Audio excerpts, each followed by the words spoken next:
Assalamualaikum warahmatullahi wabarakatuh. Halo semuanya, semoga sehat selalu ya. Hari ini saya akan berbagi tentang informasi tentang bagaimana sebenarnya cara memparafrasekan sebuah kalimat atau sebuah paragraf.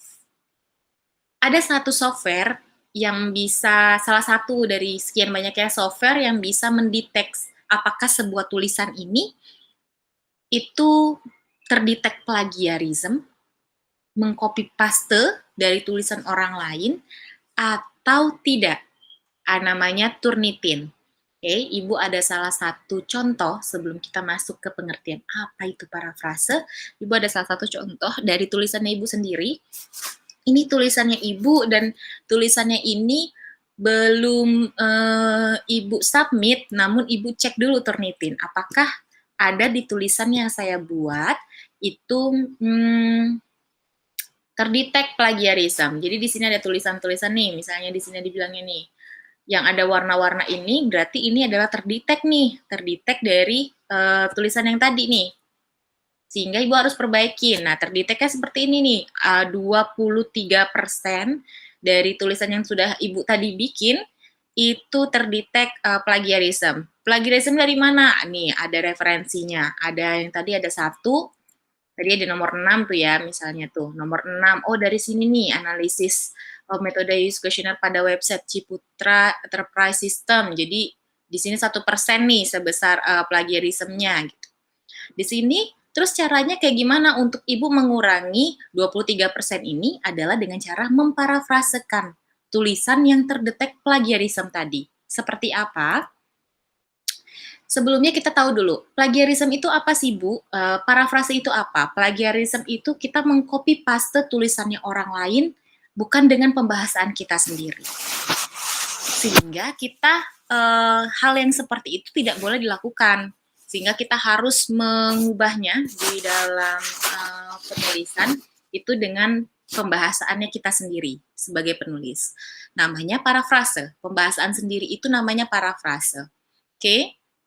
Setelah kita melakukan parafrase, kita lakukan pembahasan sendiri terhadap tulisan yang kita lihat, itu kita wajib tetap menggunakan namanya footnote atau kutipan karena itu ide yang diperbarui. Jadi kita mengutip itu yang kita kutip bukan tulisannya, tapi idenya. Ini adalah contoh parafrase. Misalnya ini teks aslinya nih, teks asli yang kita lihat di Google, yang kita lihat di artikel, yang kita lihat di buku, teks aslinya seperti ini. Oke. Pemaknaan di atas jika kita mau simpulkan maka konsep pemberdayaan masyarakat mencakup 3 hal penting, pengembangan enabling, memperkuat potensi atau daya empowering, dan terciptanya kemandirian atau self-reliant. Itu berarti bahwa pemberdayaan tidak saja terjadi pada masyarakat tidak memiliki kemampuan, akan tapi juga pada masyarakat yang memiliki daya yang masih terbatas dapat dikembangkan menggapai kemandirian.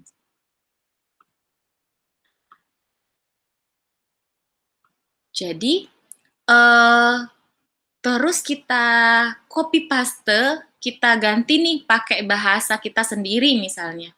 Namun ketika kita ganti ke bahasa kita sendiri, ada beberapa hal penting yang dari tulisan ini kita copy paste tanpa kita perbarui kata-katanya, seperti pengembangan enabling ya, memperkuat potensi daya, empowering dan terciptanya kemandirian self-reliant. Oke. Ada lagi yang benar-benar plek nih, masyarakat yang tidak memiliki kemampuan, masyarakat yang memiliki daya yang masih terbatas. Kalimat-kalimat ini walaupun sudah kita perbarui dengan kata-kata tambahan, kita bubui dengan kata-kata konsep pemberdayaan masyarakat sebenarnya mencakup 3 hal pokok gitu ya. Yang tadi awal 3 hal penting jadi 3 hal pokok. Namun kalimat ini tetap terhitung plagiarism. Kenapa? Karena inti dari teks asli ini masih terduplikat, masih di copy paste, masih sama gitu dengan teks aslinya.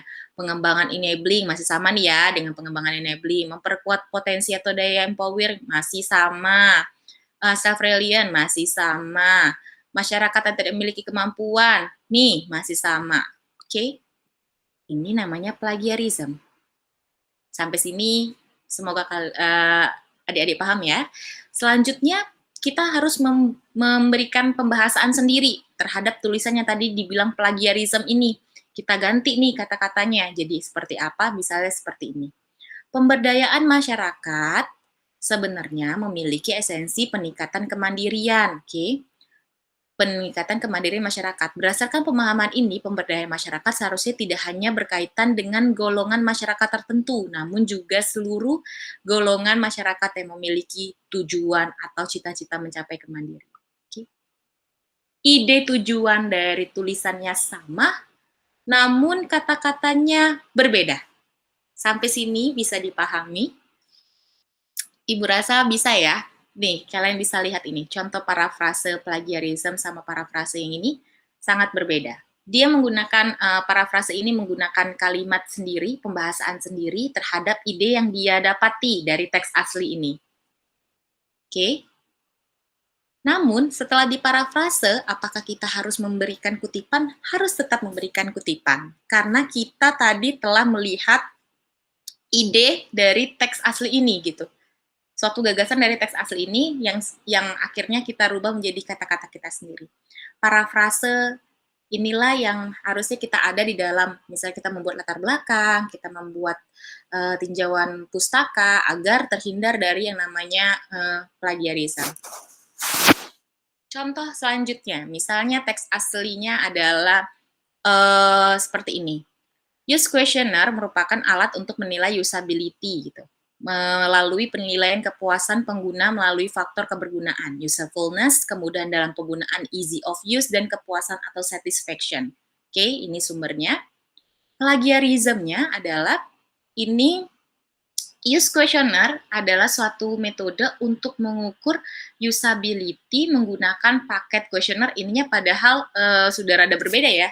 Ini suatu metode, ini sebelumnya merupakan alat, namun lihat lagi deh, intinya sama. Intinya lihat, di kata-katanya ini kebergunaan, usefulness, oke?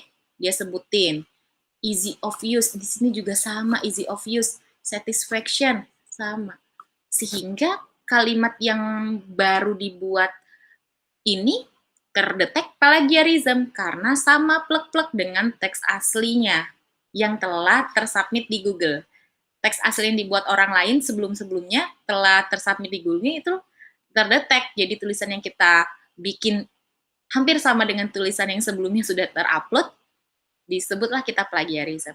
Cara parafrasenya agar kita tidak terhindar itu dengan cara misalnya kita ganti hampir mirip cuman berbeda kata-katanya. Misalnya gini, use questionnaire merupakan alat untuk menilai usability melalui penilaian kepuasan pengguna. Oke. Melalui faktor kebergunaan, kemudahan dalam penggunaan serta kepuasan misalnya seperti itu. Ini baru kita lolos namanya parafrase. Oke. Jadi, jika sama persis nih, identik meskipun kita kutip, software yang namanya Turnitin tadi akan membaca teks tersebut sebagai plagiarism. Oke. Jika sama persis dan identik meskipun kita kutip, software Turnitin akan membaca teks tersebut sebagai plagiarism. Jadi tulisan yang ini, yang udah kita buat nih, sepertinya berbeda kok sama teks asli yang kita baca gitu ya. Kita buat, terus kita buat kok sepertinya berbeda kok. Namun ternyata identik. Identiknya apa? Beberapa kata-katanya ada yang sama nih. Inti kata-katanya sama, pengembangan enabling, memperkuat potensi, sama dengan teks asli. Maka ini disebut dengan plagiarism. Oke. Selanjutnya, tidak perlu mengutip semuanya, hanya yang penting saja. Yang pentingnya pun kita rubah lagi kata-katanya pakai bahasa kita sendiri. Kesimpulan dari video ini, pertama kita harus menguasai skill parafrase, kita melihat ide dan menggunakan idenya, bukan kita copy semua pernyataannya, namun idenya saja, hindari budaya copy paste, oke. Terus kita bisa menguasai namanya citasi dan daftar pustaka. Seperti itu, sekian, semoga bermanfaat.